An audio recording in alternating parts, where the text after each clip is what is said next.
Les podcasts du Figaro.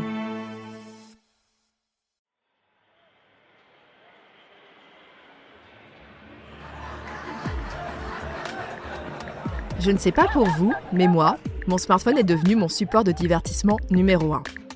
J'y regarde des vidéos, j'y discute avec des copains, j'y écoute de la musique et j'y lis des tonnes d'articles de presse. Et ouais, je suis journaliste.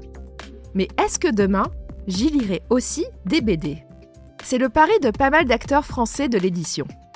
Delcourt, Ankama, le titan français de la BD Média Participation et même Picsou Magazine ont lancé leur application mobile. Elle s'appelle Ono, Dailytoon, Allscreen et Ducktoon. Leur source d'inspiration vient d'un pays asiatique dont la pop culture a conquis le cœur de la jeunesse française.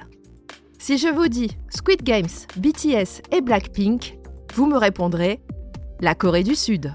Ce pays a non seulement créé des séries télé et des groupes de musique au succès mondial, mais il a aussi inventé le Webtoon, un format innovant pour lire de la BD sur son mobile. C'est quoi le Webtoon et pourquoi il intéresse autant les éditeurs français de BD ? Allez, venez, je vous explique tout en 5 minutes. Bienvenue dans Question Tech, le podcast du Figaro qui répond à vos interrogations sur les nouvelles technologies. Je suis Chloé Voitier, je suis journaliste tech au Figaro Économie, mais avant ça, je couvrais le secteur de l'édition. J'y ai vu l'explosion du manga en France, donc autant vous dire que l'émergence du Webtoon chez nous m'intéresse vraiment beaucoup. Bon d'abord, c'est quoi le Webtoon ? Eh bien c'est une BD, mais une BD qui se lit sur smartphone. Mais oubliez l'image que vous avez de la BD franco-belge. Chez nous, on a des pages, on appelle ça des planches, composées de plein de cases à lire de gauche à droite. Dans le Webtoon, les planches, ça n'existe pas.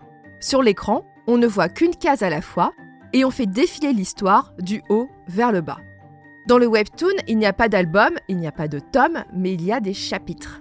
Une bonne histoire, c'est une centaine de chapitres, avec à chaque fois un rebondissement pour donner envie de lire la suite. Lorsqu'un webtoon est en cours de publication, il sort un chapitre par semaine. Et si le succès n'est pas au rendez-vous, eh bien, la série s'arrête là. Le modèle économique du webtoon varie selon les plateformes. Certaines sont gratuites, avec de la publicité. D'autres sont payantes, avec un abonnement.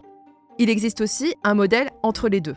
On peut lire gratuitement les premiers chapitres d'une histoire, mais pour débloquer la suite, il faut soit payer tout de suite, soit patienter jusqu'au lendemain. On est bon ? Alors on continue. Le Webtoon a été inventé par Naver, c'est l'un des géants de l'Internet en Corée. Mais je dois vous dire un truc super important. Le Webtoon, ça n'est pas synonyme de BD coréenne. Le Webtoon, en fait, c'est un format. Il peut donc y avoir des Webtoons américains ou des Webtoons français. En Corée, le Webtoon rapporte plus d'1 milliard de dollars par an. Et au niveau mondial, ce marché frôle les 4 milliards de dollars et le gros du business est réalisé en Asie. Les deux titans asiatiques du secteur, Naver et Piccoma, ont désormais les yeux rivés vers la France. Pourquoi ? Eh bien parce que chez nous, on adore le manga et la culture pop coréenne, donc la base semble plutôt bonne pour que le webtoon trouve son public. Et ça n'a pas échappé aux éditeurs français de BD. Il n'est pas question pour eux de se faire ubériser par les Coréens. Surtout, ils ne veulent pas passer à côté de ce qui pourrait devenir un marché florissant. Alors ils s'organisent en lançant leurs applications et en traduisant en français des BD numériques asiatiques. Mais ils se préparent aussi à publier des histoires créées en France. Et ça leur demande de se réorganiser. Pourquoi ? Eh bien parce que dans le webtoon, tout va très vite. Il faut rendre un chapitre par semaine. La création est donc industrialisée au sein de studios de production qui, en prime, gardent la main sur la propriété intellectuelle. On est vraiment très loin de l'imagerie française du dessinateur qui va travailler de longs mois, seul ou à deux, sur sa propre création. Mais le succès du webtoon en France n'a rien de garanti. Chez nous, la lecture sur smartphone, ça existe déjà, mais c'est pour lire des mangas piratés. Ça n'est pas dit que ce public acceptera de payer pour de la BD en ligne. Autre difficulté, le public français est attaché au papier. Même nos lecteurs de mangas piratés aiment acheter les tomes des séries dont ils sont fans. Bref, impossible de prévoir si le webtoon va devenir un phénomène en France. Mais au moins maintenant, vous comprenez ce que signifie ce terme. Merci qui ? Merci Question Tech.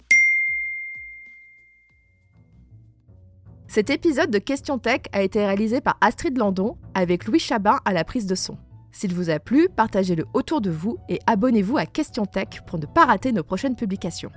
Vous pouvez retrouver Question Tech sur le site du Figaro, mais aussi sur Apple Podcasts, Spotify, Deezer et toutes vos applications préférées de podcast. Et n'oubliez pas, dans la tech, il n'y a pas de questions bêtes. À bientôt!